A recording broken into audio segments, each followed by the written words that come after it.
Ya, kita masuk ke pembahasan episode ke berapa? 10 apa 11? 10 ya, yaitu pembahasan tentang muhasabah. Muhasabah. Bismillahirrahmanirrahim. Wassalatu wassalam ala Rasulillah. Innal hamdalillahi nahmaduhu wa nasta'inuhu wa nastaghfiruh. Sungguh segala puja dan puji hanya milik Allah. Kita puji Dia, kita mohon pertolongan dan ampunannya. Wa na'udzu billahi min syururi anfusina wa min sayyiati a'malina. Kita mohon perlindungan kepada Allah dari keburukan diri kita dan keburukan amal perbuatan kita. May yahdihillahu fala mudhillalah. Barang siapa yang Allah beri hidayah, tak akan ada seorang pun yang bisa menyesatkan. Wa may yudlil fala hadiyalah. Dan barang siapa yang Allah sesatkan, tak akan ada seorang pun yang bisa memberi petunjuk. Asyhadu an la ilaha illallah. Aku bersaksi tiada Tuhan yang berhak disembah dengan benar kecuali Allah. Wa asyhadu anna Muhammadan abduhu wa rasuluh. Dan aku pun bersaksi Muhammad adalah hamba dan rasulnya. Amma ba'du. Allahumma salli wa sallim ala Muhammad wa ala ali Muhammad. Teman-teman, semua ilmu tazkiyatun nafs itu harus berdampak kepada rasa takut kita kepada Allah. Harus ada outcome-nya, harus ada hasilnya. Jadi jangan sampai ini cuma teori doang. Karena ilmu tentang tazkiyatun nafs ini harus kita perjuangkan untuk diamalin dalam keseharian kita agar kita selamat. Pembahasan tentang muhasabah ini salah satu pembahasan yang indah, teman-teman. Dan pembahasannya akan panjang sebenarnya. Kemarin kalau nggak salah A bilang mau muraqabah part 2 ya, betul ya? Ya cuman rubah karena nanti untuk muraqabah tuh ada di bagian akhir bareng sama pembahasan yang terakhir nanti. Jadi sekarang skip dulu, masuk ke muhasabah dulu. Pembahasan tentang muhasabah ini kita bisa amalin dari mulai hari ini juga. Muhasabah itu bisa kita lakukan muhasabah harian, bisa juga muhasabah mingguan, bisa muhasabah bulanan, dan bisa juga muhasabah dari semenjak kita balik. Dan kita akan berusaha langsung flow aja ajarin. Ya. Nah, pembahasan tentang tazkiyatun nafs ini pastikan membuahkan kita semakin takut ke Allah, semakin tunduk ke Allah. Jangan cuman merenung doang.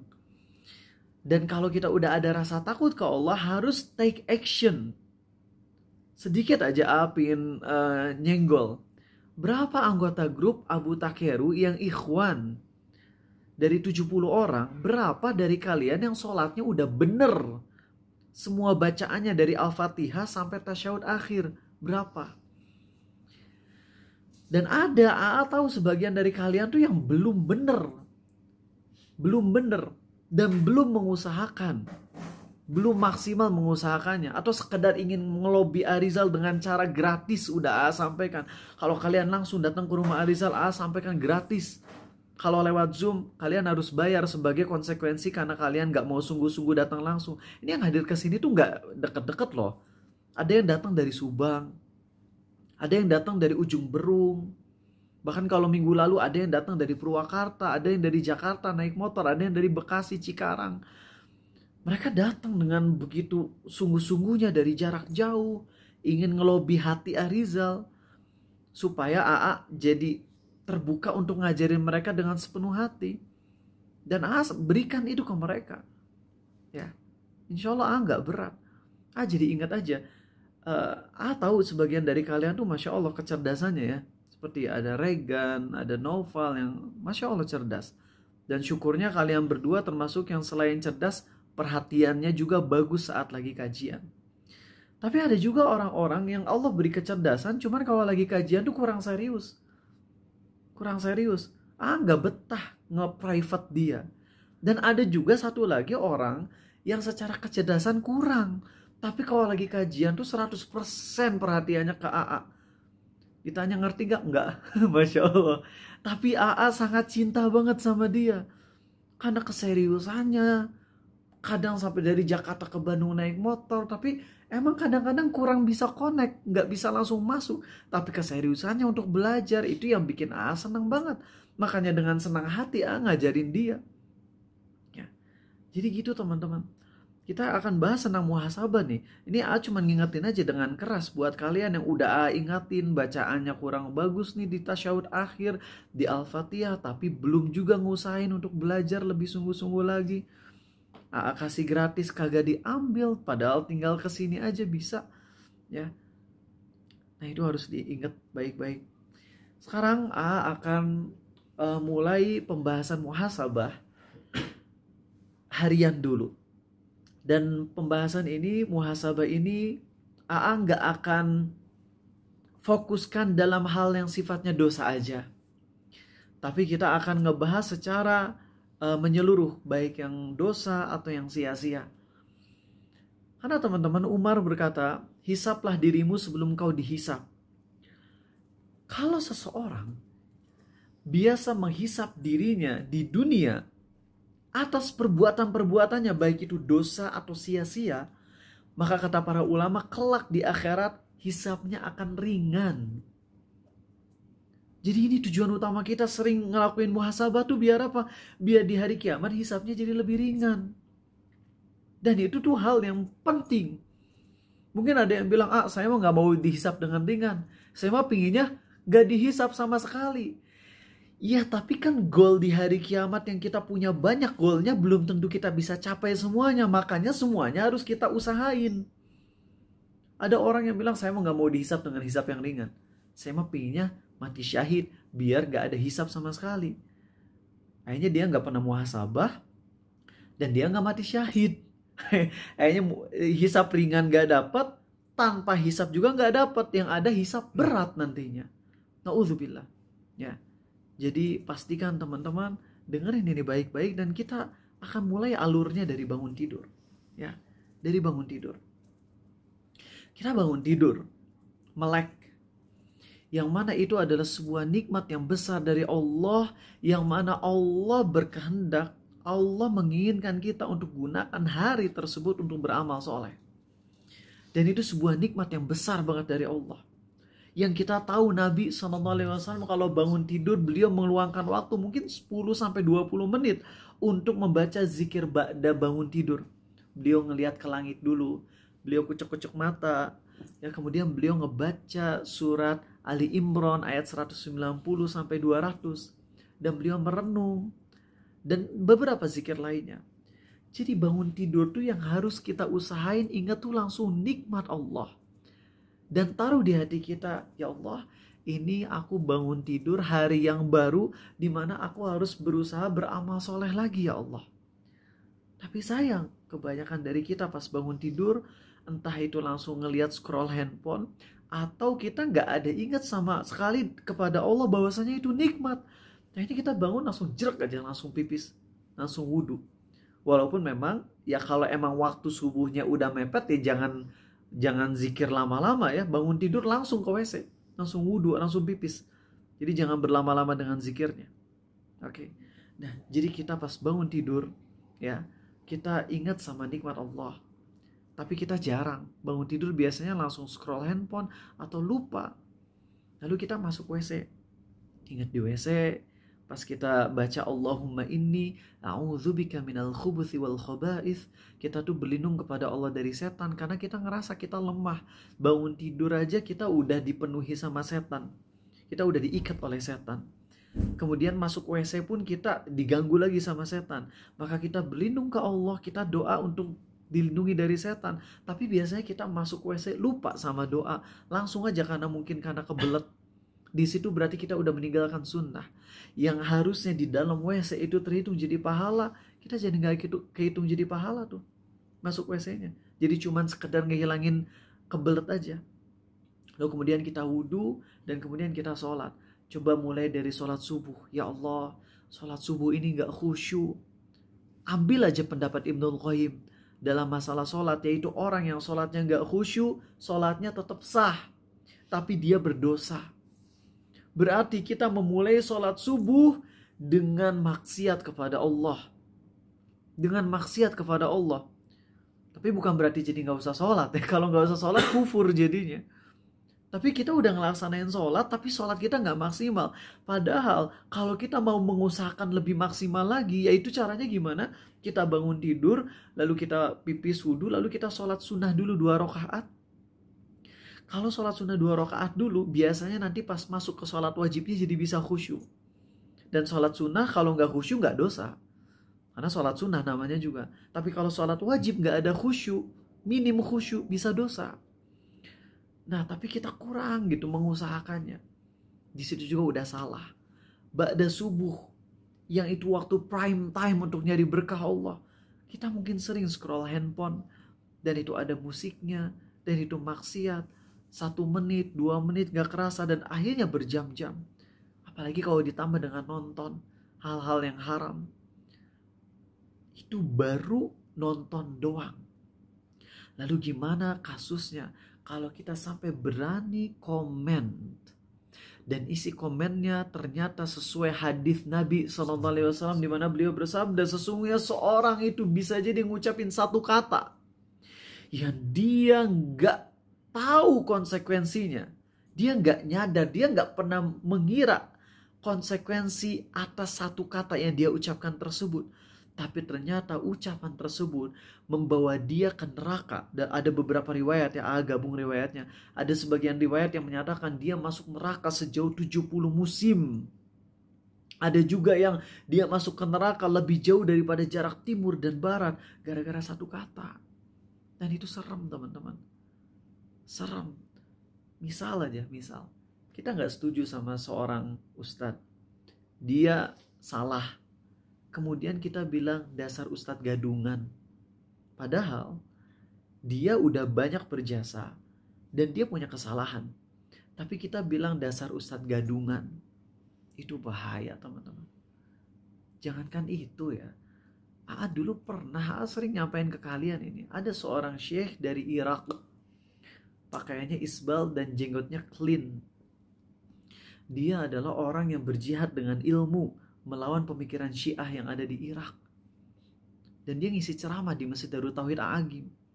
Ulama ahlu sunnah. Pertama kali ngelihat dia gak berjenggot sama sekali dan juga isbal, langsung bilang, jangan ambil ilmu dari dia. Dia bukan ulama. Itu beneran, teman-teman. Selama entah berapa tahun, hidayah untuk beberapa amalan Arizal itu dicabut oleh Allah.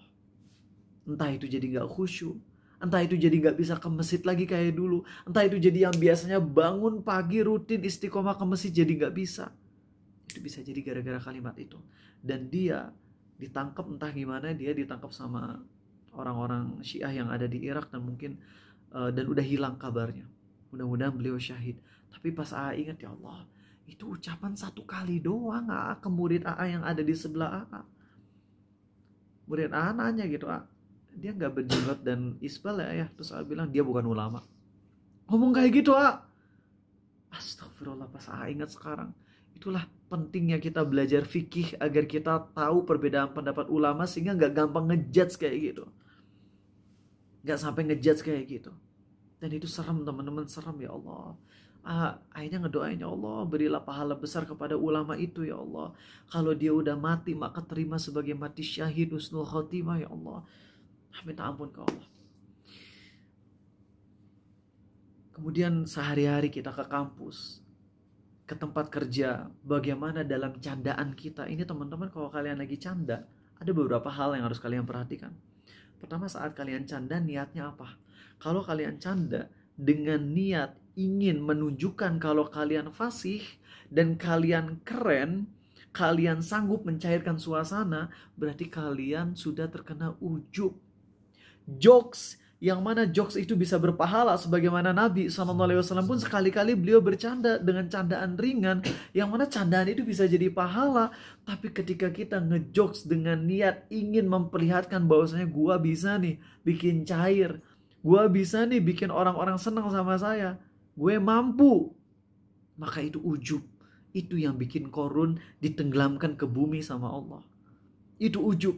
Maka coba buat kita yang emang sering ngomong gitu, kita coba pikir, ya Allah, ini ucapanku saat aku lagi ngejokes, apalagi kalau ngejokes sama lawan jenis, ingin tampil keren di hadapan lawan jenis, mancing.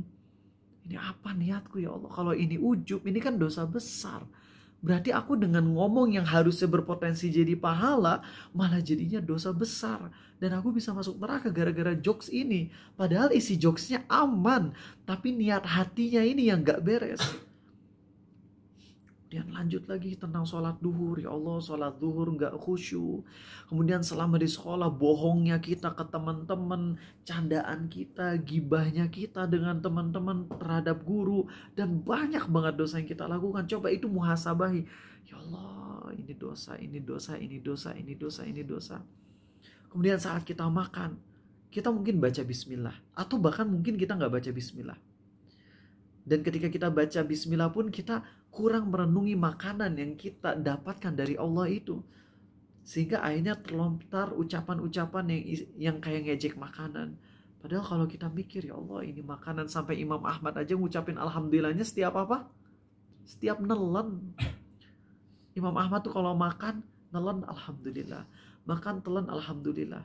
Nah kita ngelihat makanan kadang ngejek. Walaupun emang ada momen dimana kita boleh mengkritisi. Dan mengkritisi itu tujuannya biar apa coba? Misalnya kita lagi di restoran, kurang enak. Terus kita kritisi. Apa tujuan kita mengkritisi? Tahu apa? Biar performanya lebih tinggi, biar makanannya lebih enak, sehingga lebih banyak yang senang sama restoran ini, sehingga nanti lebih makmur restorannya. Bisa ngebantu perekonomian karyawan-karyawannya. Jadi niatnya bagus loh. Mengkritik tuh boleh. Kritik yang sifatnya membangun, dan itu bisa jadi pahala buat kita. Tapi ketika kita nggak kurang menata hati kita, sehingga pas kritik tuh nggak diniatin dulu, dan itu tuh bedanya tipis loh. Antara mengkritisi untuk benar-benar memperbaiki, sehingga nanti jadi makin baik restorannya, sehingga insya Allah jadi berkah, sehingga nggak banyak lagi orang-orang pencela makanan. Itu jadi pahala kalau kita niatnya gitu. Tapi bisa juga niatnya sekedar ingin marah-marah doang, dan ada unsur merendahkannya. Dan ingat aja, kalau kita udah ada unsur merendahkan, kita tuh bisa dicabut hidayah dari Allah, oleh Allah. Itu serem. Pernah ini nyebut gak ya restorannya? Gak apa-apa sih nyebut restorannya ya, karena ini bukan sebuah ejekan. Dan bahkan apresiasi, karena ini salah satu restoran yang kagum banget, dan non Israel ya, restoran asli Indonesia, Lichis Factory ya. Ada pernah ngelewatin Lichis Factory yang ada di dekat Karangsetra tuh, sepi. Terus ngomong dengan merendahkannya, bangkrut kata Arizal. Langsung ingat dengan ucapan Muhammad bin Sirin, yang beliau di penjara gara-gara apa tahu? Masih ingat? Gara-gara parfum kemasukan bangkai tikus. Kalau parfum itu, kalau dalam mazhab Syafi'i ya, benda selain air bening, misalnya susu satu kolam renang, susu satu kolam renang kemasukan bangkai tikus satu, itu semuanya jadi najis. Gimana kalau parfum satu drum? Yang mana parfum itu ada yang 1 milinya harganya 5 juta. Kalau 1 drum tuh berapa liter? Kemasukan tikus. Harus dibuang semua, rugi besar. Masuk penjara. Oh, madu ya? Ya, madu atau pernah baca parfum ya. Maaf, kalau kisah-kisah kayak gini detailnya agak salah, ini no problem sebenarnya. Ya, sebagaimana kisah Israeliat pun Nabi SAW tidak melarang untuk menyampaikan, walaupun ada potensi salah atau benar ya. Rinciannya nggak terlalu kita pentingkan, tapi intinya kisahnya kita ambil ibrohnya. Yang mana Muhammad bin Sirin, beliau bangkrut, masuk penjara. Ternyata pas beliau di penjara, beliau ingat, ya Allah, 40 tahun yang lalu aku pernah bilang ke seseorang bangkrut. Tapi itu nadanya dengan nada merendahkan. Itu mah bener dah. Pas bilang itu bangkrut, langsung istighfar. Kalau nggak salah istri Arizal bilang, jangan gitu langsung celok, ya Allah astagfirullah, aku udah ngomong kayak gini. Itu jangan, kalau sekedar ngomongnya, kalau emang itu berita valid, misalnya ada perusahaan bangkrut terus kita bilang, oh ini perusahaan bangkrut, itu nggak ada masalah ya, kalau sekedar ngasih tahu itu perusahaan bangkrut. Tapi kalau ngomongnya bangkrutnya dalam rangka merendahkan, dan seingat ada potensi merendahkannya gitu, karena belum pernah makan di sana sih, karena nggak enak kata Rizal ya. Jadi dia bilang bangkrut deh. Ternyata ya ada unsur kesombongan, dan taubat ke Allah, istighfar, dan ngedoain, ya Allah buat ini restoran ini jadi berkah, penuh kebaikan ya Allah. Jangan biarkan bangkrut. Itu sebagai kafarat atas ngucapin bangkrut ke mereka. Rubah dengan doa kebaikan. Dan terus saya nyoba makan di sana, ternyata enak pisan. Dan ternyata bukan bangkrut karena bukan sepi. Sepi itu emang beda sama Mekadol dan KPC yang emang sering rame. Kalau di sana tuh emang nggak penuh, tapi datang terus gitu. Orangnya datang terus, jadi nggak pernah berhenti itu tukangnya. Bahkan sekarang bikin yang pizza, dan pizzanya wow, jauh lebih enak daripada pizza yang Israel. Enak banget itu pizzanya. Dengan harga yang relatif sama atau bahkan lebih murah, dan kualitasnya wow, enak banget. Nggak bilang mereka sukses gara-gara doa, ya itu mah jadi sombong juga gitu. Lihat Ricis, kalian sukses gara-gara doa dari saya, aku minta profit dari kalian, ya itu jadinya sombong juga. Cuman yang ingin titik beratkan adalah, lihat teman-teman, sekedar ngomong gak berguna, ceplos, cerewet, itu bahaya. Potensi sombongnya, potensi ngerendahinnya, potensi ujubnya, potensi dustanya itu banyak. Maka kita tuh coba renungin gitu. Dalam satu hari ini aja coba. Dari bangun tidur sampai detik ini. Pas pergi kajian. Kalian pas pergi kajian udah naruh belum ke hati, niatin, ya Allah aku benar-benar kajian ingin mendapatkan ilmu, keberkahan darimu. Ingin dapat hidayah, ingin diampuni dosanya. Atau cuma sekedar rutinitas. Yang akhirnya pahalanya gak maksimal. Itu harus kita taubati. Itu yang harus kita introspeksi. Pas sholat jangan-jangan kita pernah ria. Pas baca Quran pernah ria. Itu coba kita gali terus. Mata kita sering ngeliat ke yang haram. Telinga kita masih terbiasa dengan musik. Walaupun kita gak sengaja dengerin musik. Tapi membiasakan diri ada musik dan kita gak membencinya. Itu pun jadi problem nantinya. Terus kita muhasabahi satu untuk yang hariannya. Dan kalau kita ngelakuin suatu dosa yang kecil ataupun besar di hari itu, pastikan kita muhasabahnya lebih dalam lagi dan istighfar lebih dalam lagi. Itu yang untuk muhasabah hariannya. Kalian coba perhatikan pas lagi tidur, pas lagi olahraga. Jangan-jangan aku olahraga cuma sekedar ingin badan keker lalu bisa pamer, yang mana itu potensi ujub. Coba muhasabahi. Karena teman-teman, andai itu bukan dosa. Andai ya kita olahraga, kalau kita olahraga buat pamer supaya dipuji orang dan kita jadi ujub, itu kan dosa jelas ya. Tapi andai itu semua bukan dosa. Andai pamer body, bahkan pamer aurat pun bukan dosa. Andai ya, saya lagi. Tetap aja kita rugi besar, yaitu kita menyia-nyiakan waktu kita. Kebayang aja, kita olahraga 2 jam. Dan itu semua gak ada nilainya sama sekali di mata Allah. Cuman perbuatan mubah. Dan perbuatan mubah 2 jam kalau rutin tiap hari, itu jadi berapa persen dari hidup kita? 2 jam dari 24 jam berarti 1/12. 1/12 itu hampir 10% dari hidup kita kan. Kita pakai untuk hal yang gak ada pahalanya. Di hari kiamat berapa lama hisapnya itu loh. Hari kiamat tuh 50.000 tahun. Ini kita emang gak bisa pastikan berapa lamanya. Nabi SAW bersabda hari kiamat tuh 50.000 tahun padang mahsyar. Tapi hisapnya berapa lama kita gak tahu ya secara detailnya. Tapi ini mah andai dengan hitungan matematik aja. Yang mana ini besar kemungkinan gak bener. Cuman ini sekali lagi cuman analogi matematika aja. Kalau 10% dari hidup kita dipakai untuk hal yang bukan amal soleh, ya, cuman halal doang tapi bukan amal soleh, berarti nanti di hari kiamat 10% dari 50.000 tahun itu berapa? 5.000 tahun kita dihisap cuman masalah itu doang. Kebayang gak lamanya? Belum lagi nanti akan ada matahari di atas kepala kita. Nah itu yang kita pikirin gitu. Jadi kalau kita dari tadi ngebahas ada yang dosa, ada yang cuman makruh doang, ada yang cuman meninggalkan sunnah doang, ada juga yang maksiat.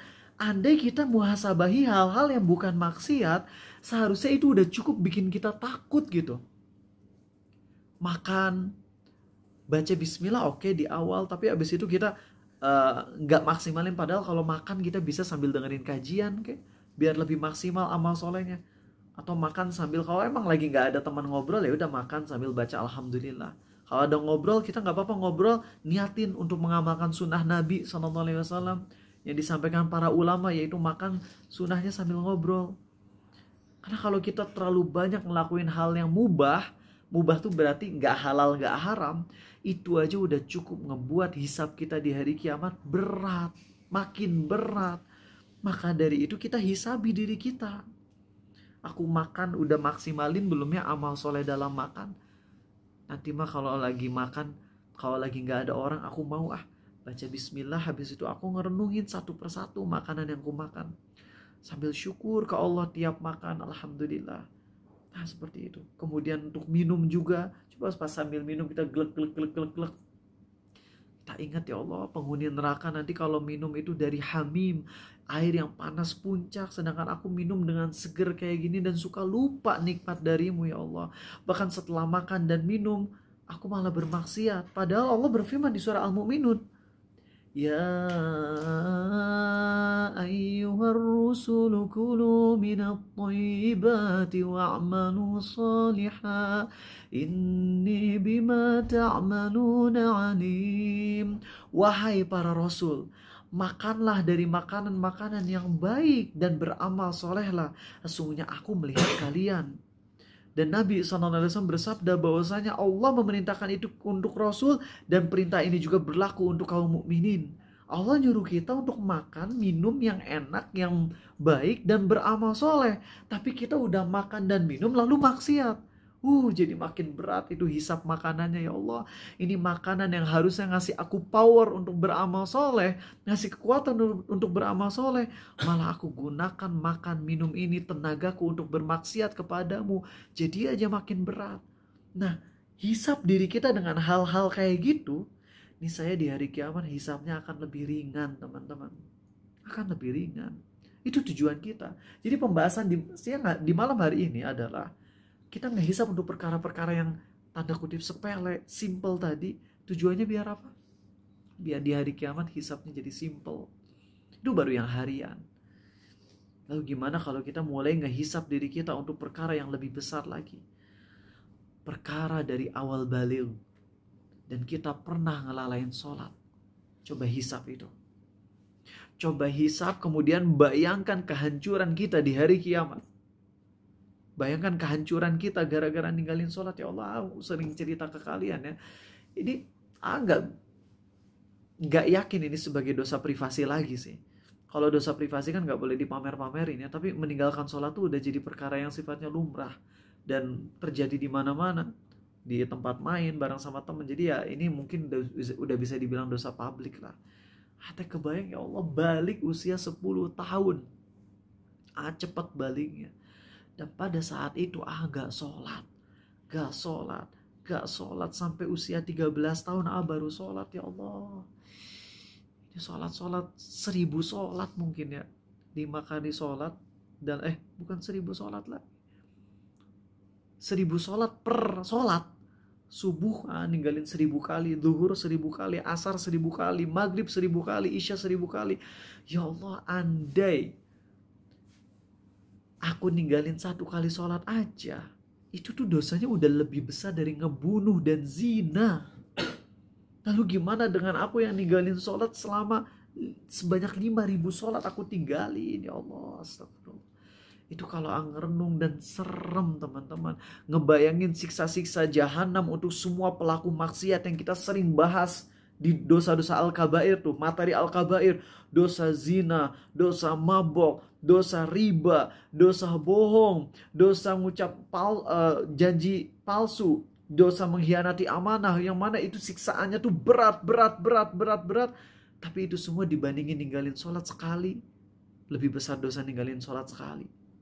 Dan kebayang kalau semua tadi 5000 sholat yang tinggalkan terus nggak tobati. Ya Allah, kalau aku mati pada saat itu gimana gitu ya Allah. Serem banget. Bener yang paling bisa muhasabah buat diri sendiri yang paling dalam itu kalau perkara sholat teman-teman. Perkara sholat itu perkara yang paling bisa muhasabahi banget. Dari perkara nggak khusyuk aja itu udah parah. Lalu gimana dengan perkara ninggalin sholatnya dengan sengajanya itu ya Allah. Lalu gimana buat kalian? Mungkin kalian ada yang bilang, tapi saya udah sholat dari kecil. Oke, mau challenge kalian. Kalian sholat dari kecil. Kalian sholat dari sebelum balik. Sehingga kalian gak pernah ngelakuin dosa ninggalin sholat. Tapi mau nanya, bagaimana dengan toharohnya? Apakah kalian benar-benar ngejaga dari masalah toharoh kencing? Karena ada murid Arizal yang ngejaga sholat dari balik. Dia nggak pernah ninggalin sholat.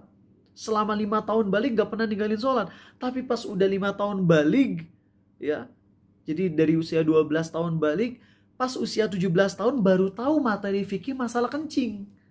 Jadi selama ini dia sholat dalam kondisi kencingnya itu, dia kencing sambil berdiri. Terus nggak menjaga percikan diri dari kencing. Sehingga dia sholat dengan celana yang najis.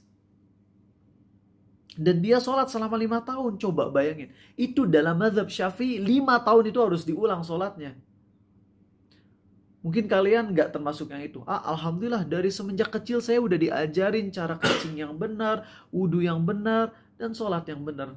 Mau tanya, bacaan Al-Fatihah dan tasyahud akhir kalian udah beres atau belum? Udah bagus atau belum? Ragu deh. Ini bukan dalam rangka merendahkan, bukan. Tapi realita aja, anak-anak grup yang udah rutin belajar sama AA aja, ketika dicek masih banyak yang salah. Lalu dari kalian ada yang gak rutin lagi kajian, ngerasa gak penting mungkin. Kan ini kacau teman-teman. Ini bukan membesarkan majelis pribadi ya, bukan ngerasa AA yang terbaik, bukan. Tapi cuma ngasih kesempatan, karena memang perkara sholat, bacaan sholat itu sedikit banget orang yang concern sama rukun sholat. Kebanyakan materi tahsin, ada nggak? Raffi pernah nggak ikut kelas tahsin? Pernah tahsin tasyahud akhir? Nggak ada kan? Tahsin tasyahud akhir tuh nggak ada. Bahkan ada salah seorang doktor, ustadz yang doktor, udah doktor, terkenal, ilmunya mantep banget. Beliau bikin rekaman bacaan sholat. Al-Fatihah masih it's okay. Karena beliau bukan ahli quro, tapi secara tajwid masih aman lah, masih sah. Tapi pas beliau mencontohkan tasyahud akhir, kacau banget bacaannya. Terus kita ngerasa aman. Ini bukan untuk merendahkan ustadz-ustadz tersebut. Kita mah kembali ke diri sendiri kalau lagi kajian tuh. Jadi kita mikir, kalau ustadz-ustadz tersebut dengan keilmuannya ternyata bacaan tasyahudnya rusaknya hancur banget. Lalu gimana dengan saya? Kok bisa-bisanya saya nggak muhasabah diri sendiri gitu. Dengan sholat yang selama ini dari balik. Kalau kalian pernah ninggalin sholat sekali aja seumur hidup, itu udah cukup untuk bikin kalian muhasabah sampai mati teman-teman. Karena ninggalin sholat sekali itu dosanya melebihi membunuh, melebihi zina, melebihi mabuk. Lalu bagaimana kalau ninggalin sholatnya bertahun-tahun? Itu tuh ya Allah, muhasabahi. Belum lagi yang misalnya awal-awal remaja udah pacaran. Berapa waktu yang diluangkan untuk pacaran. Belum lagi yang sampai terjerumus ke zina. Apalagi yang sampai aborsi. Ya Allah, itu dosanya luar biasa banget. Itu coba kita introspeksi teman-teman. Coba kita hayati ya Allah. Dengan semua kesalahanku, dosa-dosa besarku, masalah sholatku aja itu. Puasa Ramadan, itu. Puasa Ramadan. Yang pernah ngebatalin dengan sengaja. Muhasabahi itu. Ada satu hadis yang kalau nggak salah hadis ini diperbincangkan ulama, ada yang mensahihkan, ada yang mendoifkan, tapi secara makna bener ya. Secara makna bener. Jadi walaupun hadisnya mungkin ulama beda pendapat sahih tidaknya, tapi secara makna pasti benar, pasti valid. Yaitu apa? Nabi SAW bersabda, barang siapa meninggalkan puasa satu hari dengan sengaja tanpa uzur, maka puasa seumur hidup tidak akan bisa mengcovernya. Kita mau puasa sunnah seumur hidup, ngira itu bisa mengcover satu hari yang kita batalin? No, gak bisa. Gak akan bisa tuh. Satu hari puasa Ramadan yang kita tinggalkan dengan sengaja tanpa uzur itu gak bisa dibayar dengan puasa sunnah seumur hidup kita. Gak bisa. Bahkan dalam mazhab Syafi'i, dalam mazhab Hanafi, sebagian mazhab Hanafi berpendapat ninggalin salah satu dari rukun Islam tuh murtad. Kalau pendapat dalam yang AA pegang kan, yang murtad tuh kalau ninggalin apa? Sholat doang. Ya. Tapi dalam mazhab Hanafi, ninggalin puasa itu juga murtad, keluar dari Islam. Walaupun yakin wajibnya puasa. Saya yakin puasa wajib, tapi saya nggak mau puasa. Nah itu tuh murtad dalam sebagian mazhab Hanafi. Nah, marilah teman-teman, coba kita muhasabi itu. Muhasabahi masalah sholat dulu. Masalah puasa Ramadan, kalau zakat sama haji mungkin kita nggak perlu muhasabahi dulu untuk sekarang, ya. Tapi masalah terus dosa-dosa besar, yang pernah terjatuh ke riba, yang pernah bohong, dan kebohongannya mungkin tersebar di media sosial. Coba itu muhasabahi. Terus sambil bilang, ya Allah, aku nggak bisa, nggak akan kuat dengan hisab di hari kiamat ya Allah kalau kayak gini. Tapi aku mengharapkan ampunanmu dan rahmatmu ya Allah. Coba muhasabahi. Yang mungkin pas dulu nyontek, ya, pas pekerjaan ada keharamannya, lalu kita makan makanan haram, ya itu terancam dengan siksaan jahanam. Coba itu muhasabahi teman-teman. Muhasabahi dari mingguan, harian, tahunan, atau bahkan dari awal kita balik. Dan emang ini dimulainya dari muhasabah harian. Jadi caranya tuh gimana sih? Kalian tinggal duduk aja sebelum tidur mungkin, atau ba'da sholat. Kalian gak perlu zikir apa-apa, tapi kalian coba ngerenungin aja dari pagi bangun tidur udah kayak gini, waktu subuh kayak gini, duha kayak gini, zuhur kayak gini, terus aja muhasabahi sampai hati kita bisa kesentuh dan kita bisa nangis. Itu target kita. Sehingga dengan nangis itu kita jadi benar-benar taubat, dan kita berharap Allah akan hisab kita dengan hisab yang ringan. Sekali lagi, semoga Allah mudahkan kita hisab hari kiamat. Bahkan semoga kita semua mati dalam kondisi syahid, sehingga di hari kiamat akan masuk surga tanpa hisab dan azab. Amin ya rabbal alamin. Coba diamalin ya teman-teman ya. Kita udah semua. Oh iya, ada yang lupa. Coba hisab, muhasabah dengan kajian yang udah kita pelajari dan gak kita amalin. Itu akan makin berat di hari kiamat. Akan semakin berat hisab kita di hari kiamat. Udah hafal Quran dan berapa yang gak diamalin padahal bisa, akan makin berat di hari kiamat. Makanya orang makin banyak ilmu, dia bakalan makin ngerasa gak ada apa-apanya. Karena semakin banyak ilmu, semakin dia nyadar banyak banget yang dia skip dan gak amalin ilmu tersebut. Berarti di hari kiamat hisabnya akan semakin berat. Kalau kayak gitu ya udah, dia kalau misalnya sombong tuh aneh gitu loh. Makanya saran kalian, kejar aja kajian sesuai kemampuan. Dan harus ada kajian yang menjadi inti rutin kalian. Ada kajian yang sesekali, kayak besok Ariza ke Dr. Zakir Naik, itu cuma sesekali doang. Atau ke Ustadz Muhammad Nuzul Zikri, itu cuma paling sebulan sekali atau 2 bulan sekali. Bukan jadi kajian primer tapi punya kajian yang primer yang rutinin gitu. Dan ada juga kajian yang datang sesekali. Nah, untuk kajian yang rutin, maksimalin banget teman-teman, sambil kita ngerenung, ya Allah, dari dulu berapa yang udah dipelajari tapi belum diamalin, ya, tentang sholat khusyuk, tentang puasa khusyuk, tentang sedekah khusyuk, tentang baca Quran sambil dihayati. Oh, itu banyak yang skip. Lalu kita ngerasa hisabnya akan berat nanti di hari kiamat. Lalu kita nangis. Setelah nangis kita minta ke Allah, ya Allah, ampunanmu ya Allah, ghufranaka ya Allah, Rabbana wa ilaikal masir. Mudah-mudahan dengan kita bisa nangis atas dosa-dosa tersebut dan kesalahan kita, nanti kita akan masuk ke dalam golongan yang akan dinaungi Allah di hari kiamat dengan naungan arsy-Nya. Mudah-mudahan bisa. Mudah-mudahan ya. Lihat aja betapa dalamnya hisab atau muhasabah yang dilakukan oleh para sahabat Nabi SAW, kayak Umar bin Al-Khattab, ya. Sekali lagi, kalau ini kisah-kisah yang sifatnya motivasi, kisah-kisah menyentuh hati, itu apa ya? Kisah-kisah yang sifatnya mengharukan, kita nggak harus banget memastikan kevalidannya, ya, kecuali kalau di dalamnya ada unsur yang sifatnya buruk, ya. Jadi nggak harus, kalau kita harus tahu valid banget sahih atau tidaknya, karena itu hanya berlaku dalam hadis-hadis Nabi SAW. Nah, ini diriwayatkan ada satu kisah. Umar bin Al-Khattab tuh dulu patroli di malam hari, ya. Walaupun beliau sebagai khalifah, tapi beliau tuh sepertiga malam buat tahajud, sepertiga malam buat bareng keluarga sama istri anak, sepertiganya lagi beliau pakai untuk patroli. Ketika beliau patroli, beliau ngedenger ada orang yang lagi sholat tahajud.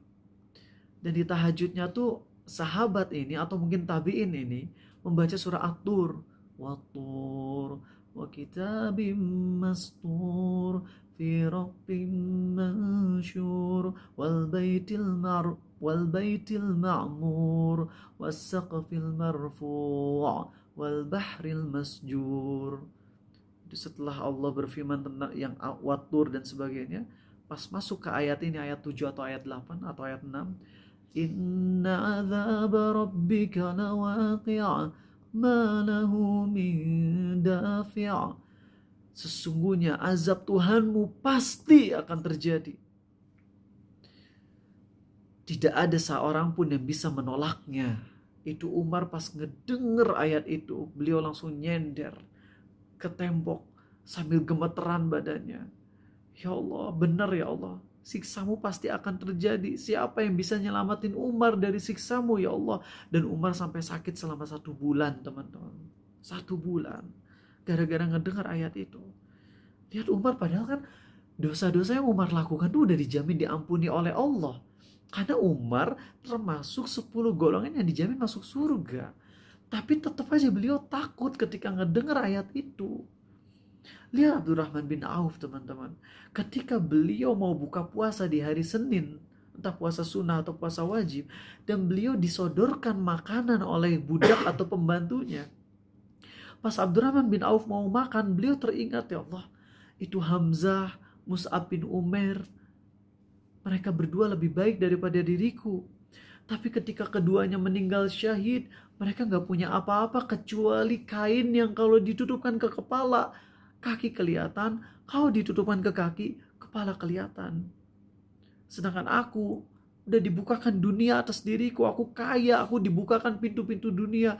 Aku khawatir ini adalah kebaikan yang dipercepat di dunia, alias istidroj, sehingga di hari kiamat gak akan dapat apa-apa kecuali neraka. Itu beliau langsung nangis dan gak jadi makan. Itu hasil dari sering muhasabah. Hasil dari sering muhasabah, mungkin dengan bisnis beliau muhasabah, takut ada kesalahan. Dan itu yang bikin beliau semakin takut kepada Allah. Itu yang bikin beliau gak jadi ngerasa pede dengan kekayaannya, tenang, gue kaya, berkah, udah didoain sama Nabi SAW, dijamin surga. Enggak. Yang beliau lihat adalah hisab atas dirinya, muhasabah. Ingat, dengan harta walaupun banyak dan halal, nanti di hari kiamat semakin berat hisapnya. Terus saja. Jadi yang ada tuh semakin low profile, semakin tawadu. Mari teman-teman kita usahain itu semua ya. Terutama yang udah belajar ya. Kalau kita udah belajar terus kita mulai merendahkan orang lain, mulai suka ngejek-ngejek orang lain, ya ini harus hati-hati. Itu semua harus kita muhasabahi. Dan khawatir itu yang menjadi penyebab kita hidayah dicabut. Takut teman-teman. Ada kalanya kita harus mengkritisi. Ada kalanya. Cuma kritik itu juga harus sesuai tepat sasaran kita. Jangan mengkritisi, jangan kill the messenger. Ada orang nyampein ke kita suatu hal dan suatu hal tersebut salah, ya kita kritisi kesalahannya. Tapi untuk pribadi orangnya tuh jangan sampai di babak belurin kita. Atau lagi cukup sering ngeliat di timeline gitu ya, di scroll, pas lagi scroll TikTok atau Facebook tuh lagi sering muncul COC, apa, Clash of Clans nih, Clash of Champion gitu. Itu kok banyak banget yang komentar, alah modal apa, bahasa Inggris doang, modal ganteng doang tapi bengong, tolol. Itu kalau lagi baca itu ya Allah, itu yang ngucapin kalau dia muslim terus dia mau merenung, betapa seremnya kalimat itu. Bahkan kalau itu diucapin ke orang kafir, itu ngejeknya untuk sesuatu yang sifatnya tuh gak ada hubungan dengan masalah akidah gitu loh. Kalau misalnya A bilang dasar tolol, nyembah patung, ya itu gak ada masalah, ya itu bener. Tapi ngucapin itu juga dalam rangka untuk membangun kebencian terhadap kekufuran, bukan dalam rangka merendahkan orangnya yang mana jadi sombong gitu. Ngerti nggak kalian? Jadi bukan berarti ketika kita bilang dasar tolol lalu kita bilang dia nggak akan dapat hidayah gitu. Enggak, bukan kayak gitu. Ya. Karena selevel Umar aja dulu sampai ada seorang sahabat Nabi SAW wanita ngomong ke suaminya, "Hei suamiku, tadi aku tuh ketemu Umar dan aku bisa ngelihat Umar tuh ada rasa empati kepadaku." Jadi wanita ini mau hijrah. Pas mau hijrah ketemu sama Umar, udah takut tuh dikirain mau digebugin sama Umar. Tapi taunya gak digebugin. Akhirnya sahabat wanita ini pergi ke suaminya, "Itu aku melihat pada Umar tuh ada kebaikan. Dia ada empati. Mudah-mudahan dia masuk Islam." Suaminya bilang apa? "Umar gak akan masuk Islam sampai keledainya masuk Islam." Taunya Umarnya masuk Islam kan. Jadi tetap mungkin dapat hidayah, mas sangat mungkin walaupun orang kafir. Ya, tapi kita ngucapin bodohnya adalah dalam rangka membangun kebencian kepada kesyirikan gitu teman-teman. Nah, jadi coba kita muhasabahi itu semua gitu. Serem gitu. Sedikit aja teman-teman ya. Ini terjadi sama Arizal kemarin. Di salah satu komentar Instagram, jadi ada seorang ustadz yang gak setuju dengan Arizal tentang masalah babi. Bilang babi itu najisnya najis normal, tapi dia berpendapat najis berat kalau babi itu. Ya, bilang babi najis normal, sedangkan dia bilang babi najis berat. Cuman dia emang komentarnya zolim. Dia bilang dasar ustadz gadungan, ustadz dadakan, ya, gak ngaji dan sebagainya. Pokoknya kalimatnya itu. Restrik dia. Jadi dia ngomen, dia bisa ngebaca komen dia, tapi sebenarnya kalau di publik gak akan kelihatan gitu. Ngerti? Ya, seperti itu. Nah, ada satu komen yang mana komentar tersebut dia bener. Ada satu poin yang sebenarnya dia bener. Lalu, tapi kan gak tampil di publik gitu ya. Komentar tersebut juga gak ngerugiin AA sih. Komentar tersebut tidak merugikan AA. Komentarnya benar, tidak merugikan AA. Walaupun AA sebel sama orangnya sih, sebel. Dia ngucapin satu komentar yang itu tidak merugikan AA, tapi komentarnya benar. Tapi itu jadinya nggak tampil di publik. Dan ada beberapa komen yang AA approve, sehingga tampil di publik. Cuman, ketika ada komentar AA approve dan komentar BA disapprove, netizen ngelihatnya cuman komentar yang pertama aja yang AA approve. Akhirnya dia diejek-ejek, dibully. Terus AA mikir, ini penyebab dia dibully adalah karena Arizal gak nge-approve komentar yang di bawahnya. Nanti nggak? Andai AA approve dua-duanya, dia nggak akan dibully. Emang dia udah salah, dia udah ngebully Arizal, dia udah zalim sama Arizal, tahu. Dan AA pun sebel sama dia. Tapi perbuatan Arizal yang nge-approve komentar pertama dan gak nge-approve komentar kedua menyebabkan dia dibully sama netizen lain. Awalnya mau ngediemin, biarin aja salah dia, ngapain juga komentar di komentar saya. Kayaknya kalau misalnya ngediemin ya puas gitu ya di hati Arizal, dia udah bully AA, ya itu sebagai balasannya dibully sama netizen lain. Tapi AA mikir, ya Allah, kalau dia ngebully Arizal itu dosa dia dan mudah-mudahan AA dapat pahala. Tapi kalau Arizal men-setting trap agar dia dibully sama netizen, ini AA bakalan dihisab. Akhirnya yang AA lakukan, AA langsung komentar di bawahnya klarifikasi. Enggak kok, dia nggak salah bagian sini. Pernah nggak kita kayak gitu? Ketika ada orang yang nyakitin kita, kemudian kita ada kemampuan untuk zolim ke dia, tapi kita kemudian takut kalau di hari kiamat kita akan dihisab dengan berat karena perbuatan zolim dia ke AA tidak menjadikan AA legal untuk menzolimi dia. Nah, ini perlu banyak muhasabah teman-teman. Nggak bilang kalau AA sempurna, bahkan bisa jadi itu cuma satu kasus dari ratusan kasus yang AA sempat pasang trap jebakan kayak gitu. Dan akhirnya orang dibully abis-abisan dan entah hisapnya gimana di hari kiamat. Tapi itu salah satu hal yang AA perlu contohin ke kalian dan mudah-mudahan kalian jadi banyak muhasabah. Dan ini perlu banyak muhasabah yang sifatnya tuh dalam untuk bisa peka sama yang beginian. Kalau kita jarang muhasabah, kita nggak akan peka sama beginian teman-teman. Ngomong ceplas-ceplos, nggak mikir konsekuensinya. Betapa ada orang-orang ibu-ibu yang datang, ada seorang kakak usia sekitar 5 tahunan, dia punya adik bayi yang baru lahir, Kemudian datang tamu, si tamunya canda gitu. Punya adik ya, sekarang mah mamah jadi sayangnya sama adik ya. Dibunuh gitu. Si bayinya sama kakaknya yang 5 tahun. Kakaknya yang 5 tahun ngebunuh adiknya yang masih bayi gara-gara ucapan si tamu yang bilang, sekarang mama bapak jadi sayangnya sama adik, bukan sama kamu lagi. Kebayang gak sih? Ucapan sesimpel itu efeknya begitu besar. Dan kayaknya kita udah ngucapin ribuan kalimat yang semisal itu. Cuman karena kita jarang muhasabah, makanya kita gak nyadar. Gimana dong, udah banyak lupa sama dosa kita. Ya udah, mulai sekarang muhasabahi, terus minta ampun ke Allah. Doa, ya Allah ampuni aku, sayangi aku, jangan siksa aku ya Allah. Jangan siksa di hari kiamat.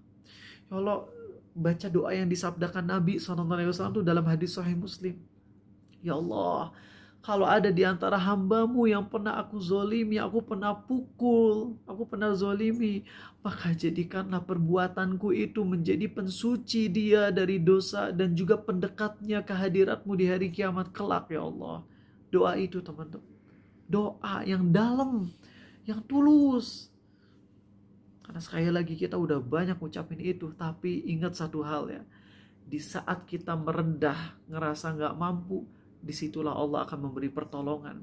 Jadi saat kita udah ngerasa dosa kita udah banyak banget ke teman-teman SD, SMP, SMA yang kita bully secara verbal, secara fisik, dan kita udah gak bisa ketemu sama mereka, gak bisa minta maaf sama mereka.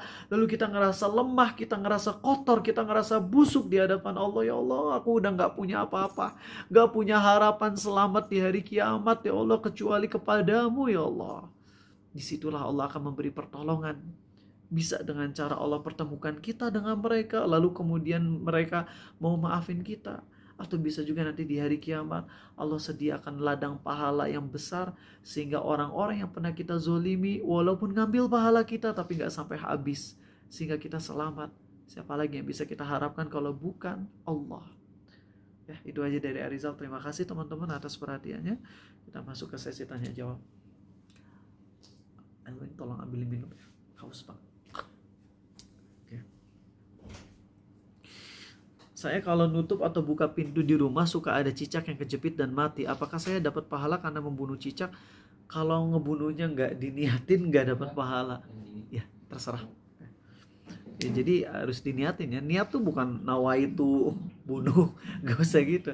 Ya maksud niat tuh jadi kita ada cicak. Oh, ingat sama hadis Nabi SAW. Bunuh, gitu ya. Seperti itu. Batas waktu sholat isya tuh jam berapa? Ulama sepakat bahwa sholat isya itu sah dikerjakan sampai waktu subuh. Itu udah kesepakatan ulama ya. Bismillah. Jadi kalau ada orang yang sholat isya 10 menit sebelum subuh, ulama sepakat sholatnya sah. Namun ulama berbeda pendapat apakah dia dosa atau makruh. Itu yang ulama beda pendapatnya. Kalau sah mah sah, ya. Jadi jangan bilang orang yang sholat isyanya jam 3 pagi itu nggak sah sholatnya, dia kafir murtad. Salah. Ulama sepakat sholat isya itu sampai subuh masih sah sholatnya. Tapi ulama beda pendapat kalau misalnya dia sengaja melewati tengah malam tuh berarti cara ngitungnya adalah interval dari maghrib sampai subuh, kemudian dibagi 2 ya. Kalau maghrib jam 6, subuh jam 4, berarti tengah malam jam 11 ya. Nah kalau ada orang yang sholat isyanya itu melewati tengah malam, apakah itu tercatatnya dosa walaupun sah atau makruh? Nah disitulah yang khilaf ulamanya ya. Bismillah. Ada yang mau nanya lagi? Dari kalian ada? Gak ada? Oke, ini ada yang tentang materi ini. Nah ini deh. Mana? Saya kadang dengar orang bilang sabar itu ada batasnya. Dalam Islam itu seperti apa? Apa boleh-boleh aja atau keliru? Sabar itu ada batasnya. Ya emang sabar itu ada batasnya. Orang yang bilang sabar nggak ada batasnya ya salah. Manusia mah pasti ada batasnya teman-teman ya. Cuman kita bisa nge-extend batas tersebut ya. Yang biasanya sabarnya cuman bisa nggak ada satuan ya. Satuan sabar apa? Pokoknya misalnya sabarnya, misalnya kalau pakai poin 3, dia bisa memperlebar kesabarannya jadi 5 gitu. Yang biasanya dia sabar untuk nggak marah tuh cuman 5 detik doang, dia sekarang bisa sabar 1 menit. Ya, seperti itu teman-teman. Jadi batasnya ada, cuman setiap orang bisa men-setting kesabaran tersebut semakin lama atau semakin pendek, tergantung kekuatan iman dan mentalnya. Jika saat cebok masih ada tetesan air kencing di ujung kemaluan lalu langsung diguyur air, apakah air yang jatuh ke bawah itu air mustakmal atau mutanajis? Itu airnya air yang no problem sama sekali ya, nggak najis, ya, nggak najis, nggak ada masalah. Batas waktu sholat isya, saya kalau nutup ini paling sampai jam 10:05 ya, 4 menit lagi. Ada yang mau nanya dari kalian tentang materi lain juga boleh. Kalau imam batal karena kelihatan auratnya, tapi yang lihat hanya makmum yang di belakang imam saja, kelihatan auratnya di bawah sarung pas mau berdiri. Nah, kelihatan auratnya di bawah sarung pas mau berdiri. Entar. Sesuatu yang di bagian bawah sarung itu nggak bisa disebut aurat. Gini ya, kalau kalian sholat cuman pakai sarung doang, nggak pakai celana dalam, sah nggak sholatnya? Sah. Sahabat Nabi SAW dulu mayoritasnya sholatnya begitu, cuman pakai sarung doang, nggak pakai celana dalam, nggak pakai atasan, nggak pakai baju, ya cuman sarung aja, gitu. Nah, yang namanya orang sholat pakai sarung doang, kalau kita ngintip dari arah bawahnya, kelihatan nggak auratnya? Ya kelihatan pasti. Nah, sesuatu yang kelihatan dari arah bawah itu nggak bisa disebut aurat, ya. Kalian kalau mau pakai celana kalau celananya gombrang, kita ngelihat dari bawahnya tetap bisa ngelihat ke atas. Gimana? Nah, jadi kalau misalnya ini ada orang yang sholat, makmum yang di belakang ngelihat auratnya, ya kalau dia pas lagi sujud kemudian dia angkat kepalanya, bisa kelihatan aurat dari imamnya. Makanya Nabi SAW nyuruh para wanita itu jangan ngangkat kepala sama sekali sampai para makmum cowok yang di depan tuh berdiri tegak. Itu alasannya sebagaimana dijelaskan oleh Ibnu Hajar Al-Asqalani dalam Fathul Bari. Karena kalau akhwat buru-buru misalnya ngedenger Nabi SAW Allahu Akbar, akhwat langsung bangun, para ikhwan yang di depannya kelihatan semua auratnya. Di zaman Nabi SAW gak ada hijab di masjidnya, sehingga langsung akhwat ngelihat ikhwan. Makanya kan ada kisah yang cukup lucu, cukup unik ya. Ini ada dalam tafsir surah Al-Hijr, walaqad alimnal mustaqdimina minkum walaqad alimnal mustakhirin. Hadisnya sahih. Jadi ada sahabat Nabi SAW, akhwat cantik nomor 1 sekota Madinah. Bayang gak ini? Dan akhwat ini suka sholatnya di saf depan. Akhirnya ada sebagian sahabat Nabi SAW yang sengaja sholatnya ditelatin biar jadi masbuk, biar dapat paling depan, biar dapat paling belakang, biar pas lagi ruku bisa ngintip ke sahabat yang di belakang. Dan itu Allah turunkan ayatnya, gitu ya. Mungkin ada yang nanya, kok itu kayak main-mainin sholat? Ingat kalau di zaman Nabi SAW kita nggak bisa ngejudge kayak gitu, karena bisa jadi emang belum ada larangan, ya. Wong dulu aja sahabat biasa ngobrol lagi sholat, ngobrol, bayangin lagi sholat ngobrol gitu ya, apa kabar, gimana istri anak gitu, lagi sholat gitu ngobrol. Ya jadi kalau ada kejadian-kejadian yang kayak gini tuh jangan langsung vonis sahabat berbuat buruk, enggak ya, karena bisa jadi emang belum turun larangannya dan sebagainya. Apakah dosa jika saya belajar ilmu duniawi? Belajar ilmu dunia biayanya lebih mahal ketimbang ilmu syar'i? Enggak dosa. Ya, enggak dosa kok, enggak ada masalah ya. Apakah cebok setelah buang air besar ada ketentuan khusus berapa kalinya?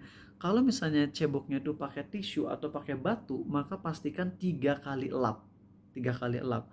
Kalau ceboknya pakai air, maka yang penting hilang aja bagian BAB-nya. Dan ingat, nah ini dia perkara penting nih dalam masalah BAB. Mau kalian BAB di WC jongkok atau WC duduk, kalau BAB itu hampir bisa dipastikan ya, apalagi WC duduk deh. Kalau WC duduk kita BAB, itu ketika masuk BAB-nya ke air, itu nyemplung, pluk, itu mantul ke atas. Sehingga bagian yang terkena najis dari tubuh kita bukan cuma di dubur, tapi di pantat dan paha bagian belakang. Maka pastikan kalau kalian beres BAB, kalian ceboknya jangan mencukupkan diri dengan bagian anus doang. Tapi kalian harus juga basuh bagian pantat belakang dan juga paha belakang. Ya seperti itu. Itu penting karena banyak yang gak peduli. Dan Ama masih ingat dah dulu zaman-zaman SD-nya. SDA kan SD umum. WC-nya teh kumuh, kadang gak ada airnya. Baunya teh bau pesing yang abadi ini teman-teman. Maaf, ini istilah aja abadi versi ini. Versi jokes itu. Itu teman-teman kalau anak-anak tuh kalau BAB tuh gak dilepas celananya. Cuman diprosotin doang. Ya, jadi masih tetap ngegantung di bagian lutut. Itu ya Allah gimana ceboknya, Ate mikir karena pasti kena bagian paha gitu ya, bagian betis tuh bisa dipastikan kena banget kalau di WC jongkok. Kalau WC duduk, kalau kita rapetin bagian pahanya, berarti yang kena tuh lingkaran yang bulatnya. Kita paha, bayangin aja paha kita tuh mengcover bagian bawelnya segimana. Nah, bagian situ yang harus kita basuh. Ya. Makanya Ama paling gak suka WC kering gitu. Kumaha caranya WC kering. Kecuali kalau WC keringnya bener-bener kering. Asli kering, termasuk toiletnya juga kering kayak di Bali atau di mana ya. Jadi nggak ada air. Jadi WC-nya tempat duduk gitu, tapi yang di bawah teh ini kayu, serpihan kayu. Jadi abis BAB teh kayak meng gitu ya, kudu dibuang gitu. Kalau WC-nya WC kering, sekalian kering semua. Jangan ada air sama sekali, termasuk di bowlnya. Tapi takut jadi kayak perindapan jadi. Coba deh, pokoknya kalau BAB cari WC yang emang ada airnya, jadi biar enak gitu. Ketika cebok nggak cukup di bagian ini. Termasuk yang problem tuh kalau udah WC-nya tuh yang nggak ada shower semprotannya, itu yang cuma dari belakang terus nanti ada yang gitu ya. Itu langsung nusuk banget. Nah itu problemnya agak sulit karena itu emang bisa precise ke bagian anus. Tapi untuk cebok pakai tangan digosok-gosoknya jadi susah. Karena kalau kita ngegosok anus pakai tangan, si airnya nggak akan kena ke anus. Kehalangan sama jari kita. Makanya itu repot kalau kayak gitu. Kumaha cebok nah. Makanya Ate suka sebel kalau ke hotel-hotel bintang 4 atau 5. Ya.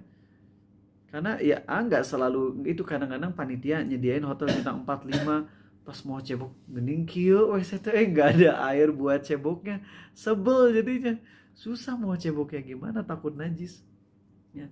Nah kalau emang kondisinya kayak gitu, solusinya gimana? Bisa solusinya adalah kalian habis BAB, kalian pakai tisu anusnya pakai tisu, termasuk paha bagian belakang semua tisuin sampai kering. Habis itu apa?